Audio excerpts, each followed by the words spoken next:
Палеонтология как наука существует уже почти 2 столетия, и за это время люди, движимые жаждой знаний, обнаружили и описали тысячи вымерших организмов на основе окаменелостей из разных уголков мира. Многие из них редко появляются в массовой культуре. Для популяризации таких животных на канале уже существует отдельная рубрика. Это видео является частью новой рубрики, посвященной не очень популярным вымершим животным из разных стран мира, которых у меня нет возможности или желания сделать частью рубрики о недооцененных вымерших животных. Начнем наш путь мы с государства, где палеонтология находится на высоком уровне, а потому там регулярно откапывают что-нибудь интересное. Речь идет о Соединенных Штатах Америки. Итак, это 5 вымерших животных из США. Вероятно, стоит начать с периода, который был не слишком давно с точки зрения геохронологии, но который вместе с тем породил много уникальных форм, таких как эпицион. Это млекопитающее семейство псовых, жившее с позднего миоцена по ранний плиоцен. Его название означает «более чем собака», и он действительно был чем-то большим, чем просто доисторической собакой.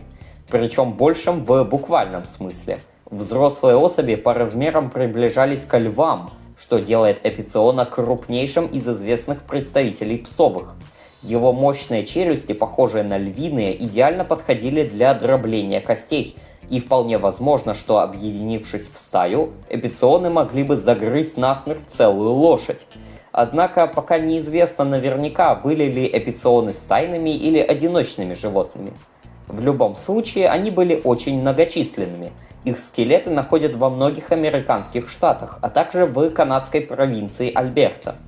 Хотя очевидно, что мясо играло важнейшую роль в рационе этих сверхсобак, строение их зубов говорит о том, что они были приспособлены к разнообразному рациону, включающим в себя в том числе и растительность. Эпицион, безусловно, был страшным зверем, но это не спасло его от вымирания, вызванного, среди прочего, изменением климата и конкуренцией с более приспособленными плотоядными, которых тогда было довольно много.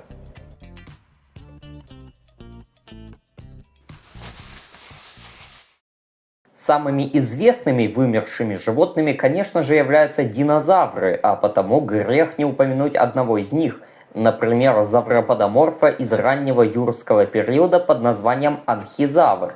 Он был дальним родственником гигантских диплодоков и брахиозавров, однако по сравнению с ними он был настоящим карликом и достигал размеров среднего взрослого человека, из-за чего его кости когда-то даже считались человеческими останками.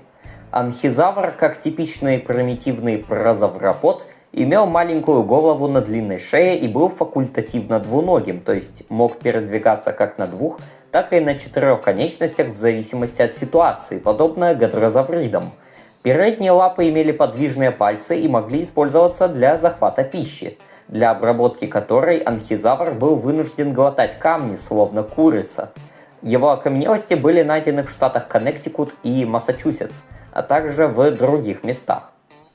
Описал анхизавра в 1885 году Отниел Чарльз Марш, который в те времена интенсивно конкурировал с Эдвардом Дринкером Копом. Их вражда в дальнейшем получила название «Костяные войны». Анхизавр имеет большое количество синонимов, что неудивительно, учитывая, в какое непростое время он был описан.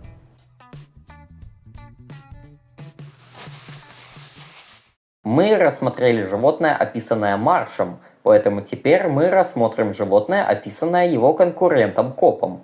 Диадектес был четвероногим амниотом, жившим на территории нынешнего Техаса в раннем пермском периоде. Он не был ни завропсидом, ни синапсидом. Он, как ни странно, диадектоморф. Возможно, вы что-то слышали о Лимносцелисе, вероятно, благодаря игре по миру юрского периода, где он фигурирует. Так вот, он тоже диадектоморф, однако он заметно отличался внешне от типичного представителя своей клады, в честь которой она и получила свое наименование. Диадектес имел широкое приземистое тело, покрытое толстой шкурой, и короткие крепкие конечности, строение которых говорит о том, что он вел наземный образ жизни. Он был специализированным вегетарианцем, что для того времени было необычной особенностью среди тетрапод. Также у него было вторичное небо, позволявшее ему жевать пищу и дышать одновременно. Эта характеристика не встречается у более продвинутых рептилий. В целом Диадектес сочетает в себе признаки как и рептилий, так и амфибий, но не принадлежит напрямую ни к одному из этих классов, являясь рептилиоморфом.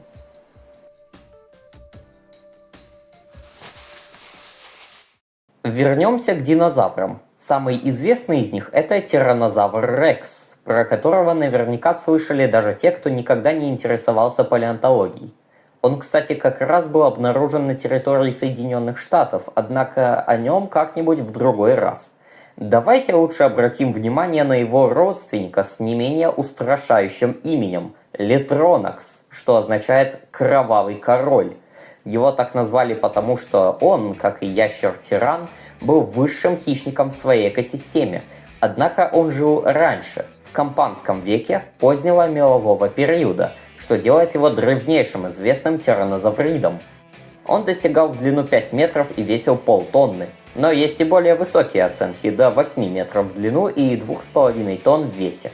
В любом случае Литронакс явно уступал тираннозавру по размерам, однако от этого он не становился менее опасным хищником. Его длинные сильные ноги позволяли ему догнать резвую добычу, а мощные челюсти с длинными острыми зубами наносили ей болезненные ранения. А вот передние конечности были очень маленькими и имели всего 2 пальца с когтями, что, впрочем, типично для всех тираннозаврид.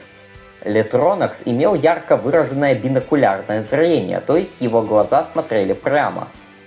У базальных тираннозавроидов был перьевой покров, однако у Литронакса он пока не был обнаружен. Возможно, что в молодом возрасте он был пернатым, а по мере взросления количество перьев на теле постепенно уменьшалось. Этот род был описан недавно, в 2013 году, на основе окаменелостей, обнаруженных на территории национального памятника в штате Юта. В 2017 году правительство США объявило о планах по уменьшению площади памятника ради добычи там угля и развития прочих видов энергетики. Это вызвало общественный резонанс. Эксперты опасались, что это поставит под угрозу будущие палеонтологические открытия, а средства массовой информации назвали обнаруженного в этом месте Литронакса одной из важнейших находок в регионе. В конце концов, когда на правительство подали в суд, от этой идеи было решено отказаться. Сейчас с памятником все нормально, и вполне возможно, что в будущем на его территории обнаружат новые фасилии, принадлежащие видам, с которыми когда-то сосуществовал Литронакс. Динозавры относятся к кладе архозавров, куда также входят птерозавры и крокодилы. Рутиодон внешне очень напоминал крупного крокодила длиной до 8 метров с низкими и чрезвычайно узкими челюстями.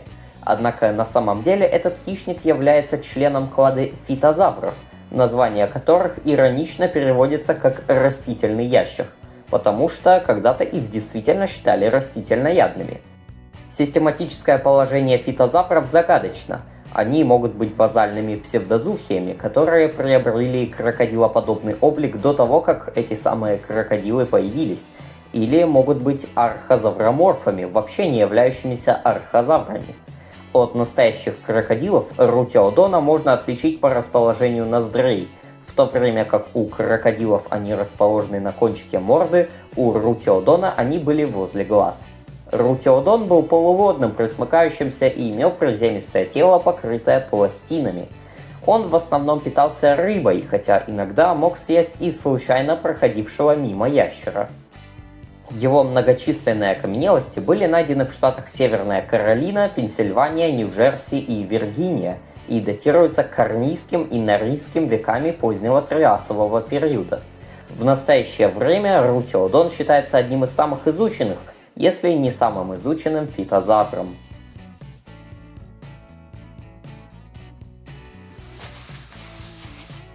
Напишите в комментариях, нравится ли вам идея данной рубрики. Какое животное из сегодняшнего ролика вас поразило больше всего? Про какие страны можно сделать дальнейшие выпуски? Не забудьте поставить лайк и подписаться на канал, чтобы увидеть больше интересных и информативных видео.